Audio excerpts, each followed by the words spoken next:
ये सारा देख लिया है, अब हम आगे बढ़ते हैं थोड़े और एडवांस्ड फ्रेजेस की तरफ, ठीक है? मैं ये रब करूँगी, डोंट वरी। आपने अगर नोट डाउन नहीं किया, नोट्स नहीं लिए हैं, as I am saying again and again कि आपको ये सब मिलेगा वीडियो में, बाद में आप कभी भी देख सकते हैं, पीडीएफ वर्ज़न मिलेगा, रिटन मिलेगा, सब कुछ मिलेगा, ठीक है?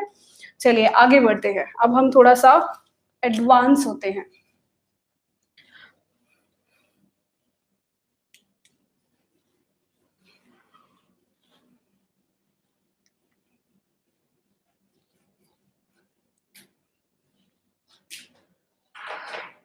इनफॉर्मल में एक छोटा-सा पार्ट रह गया जो मैं आपको अब सिखाऊँगी क्योंकि हमारे पास बोर्ड पर थोड़ी-सी जगह कम थी। मैं ना कल एक सुपरमार्केट में थी वैसे, मैंने देखा कि एक आयल था, आयल मतलब सुपरमार्केट की जो गलियाँ होती हैं ना, जहाँ पर सामान रखा होता है, तो आयल था, उसमें एक लड़की खड़ी थी, उससे 3-4 गली और आगे ना एक और कोई खड़ा था। सामान देखते-देखते ना उन दोनों ने एक-दूसरे को देखा और वो बहुत ज़ोर से चिल्लाए।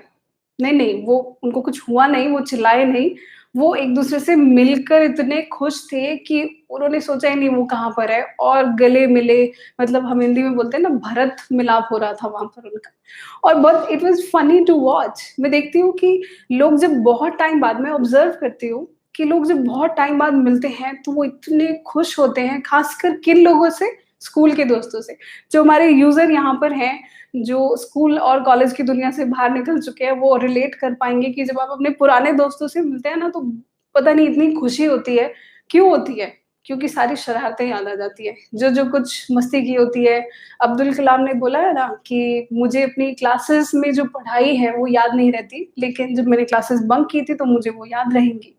मतलब मैं ट्रांसलेट करके बता रही हूँ आपको। इसका मतलब जो आप मस्ती-मज़ाक करते हैं दोस्तों के साथ, वो उनकी शक्ल देखते ही ना सब याद आ जाता है। तो हम उनसे जब मिलते हैं, अब मैंने कुछ लोगों में ये भी देखा है कि एक थोड़ा-सा कॉम्पिटिशन रहता है। जब आप अपने स्कूल फ्रेंड से मिलते हैं ना, फिर आप बताते हैं और भई तुम क्या कर रहे हो? तुम्हारे साथ क्या चल रहा है? अगर आप उस कॉम्पिटिशन छोटे से कॉम्पिटिशन में थोड़ी एज चाहते हैं, तो मैं आपको कुछ फ्रेजेज़ सिखाऊँगी जो आप इंग्लिश में उनको बोलिएगा और अगर वो आपके बचपन के दोस्त होंगे ना, जो देखते होंगे कि यार ये कहाँ से इंग्लिश बोल रहा है इतनी, वो देख लें उनकी शक्ल पे दिख जाएगा आपको कि वो कितने सरप्राइज़ हो जाएँगे आपकी इंग्लिश सुन के। ठीक है? चलिए हम शुरू करते हैं। गिव मी 2 सेकंड्स मैं यहाँ पर लिखती हूँ आपके लिए ये सब चीज़ें और फिर मैं उसका यूज़ करूँगी।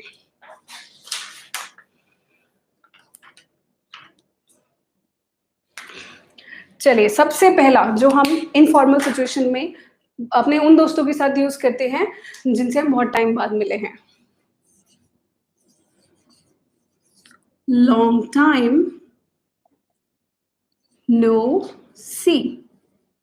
ये मेरा फ़ेवरेट है। लॉन्ग टाइम नो सी। छोटा-सा क्यूट सा स्लैंग फ्रेज़ है। इसका यूज़ कब किया जाता है? जब आप किसी से बहुत लंबे बाद टाइम बाद मिल रहे होते हैं। आप कहेंगे, "बहुत समय हो गया, तुम मिले ही नहीं।" लॉन्ग टाइम नो सी। जब आपके सुपरमार्केट में कोई फ्रेंड अचानक मिल जाए तो उनको बोलना, "long time no see." Okay? आगे बढ़ते हैं, नेक्स्ट हम देखते हैं। आप बोलेंगे, "इट्स बीन अ व्हाइल।"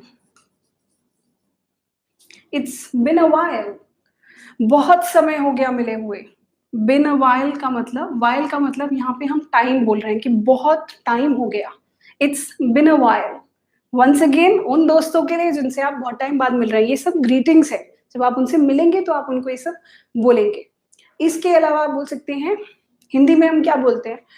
ज़माना हो गया मिले हुए, बोलते हैं अपने दोस्तों से, आप नहीं बोलते होंगे, आपने पेरेंट्स को देखा होगा कि यार ज़माना हो गया उसको देखे हुए, क्योंकि ये मैरिड लोगों के साथ, पेरेंट्स के साथ ज़्यादा होता है। स्कूल के, कॉलेज के दोस्तों से टच छूट जाता है, तो हम बोलते हैं ज़माना हो गया मिले हुए। हम क्या बोलेंगे? It's been ages. हम यहाँ पे लिखेंगे बेटर है, जो हम यूज़ कर सकते हैं। Haven't I am gonna